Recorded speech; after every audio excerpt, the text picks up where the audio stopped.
Was staying on our coverage of the off-cycle election in Bayelsa, Imo and Kogi. Let's bring you an update from Kogi State now. We're joined by our correspondent, Ademola Lawrence. Ademola, one of the concerns in this election, especially for Kogi State, is security.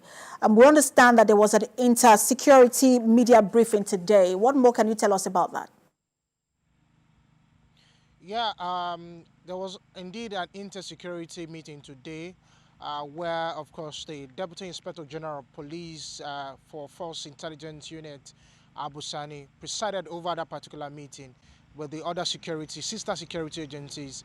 Of course, 40,000 men of the security in Nigeria were actually deployed to Kogi State. And one of the things that was agreed at that particular meeting was the fact that there must be peace and tranquility in the conduct of this election.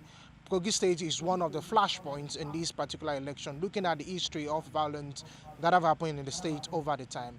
And looking at also the fact that this is the first time after President Bola Tinubu becomes president, this off-cycle election is going to be the first election that is going to be happening under his watch. So he wants to make sure that everything, of course, is in top-notch. For Kogi, the security apparatus have said that they will do everything in their power to make sure that the integrity of the force and the integrity of the security agencies are well protected. So Nigerians are actually looking forward to how they conduct themselves during this election, knowing fully well that a lot of things are still hanging in the air because of the things that happen over time. So there is that eye that everybody is looking at the Nigerian security agencies to perform at their optimal level at this particular election in Kogi State.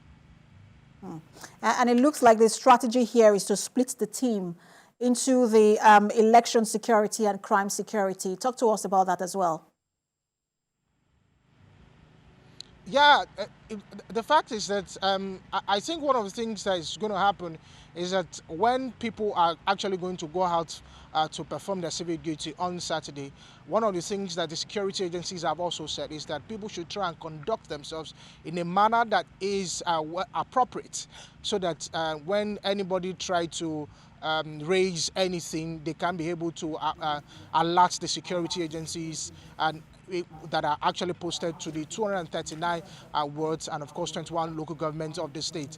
And if you also look at it, Kogi State happens to be one of the out of the registered voters, of course, that registered for the election, the accredited voters, over 1 million of them, that is of course 94% of them actually collected their voters card. So a lot is at stake. And don't also forget, the incumbent governor is not coming back, of course, but he's making sure that he wants to make sure that rather that the candidate of his party is, of course, be the one to be the next governor. But there are so many intricacies about that.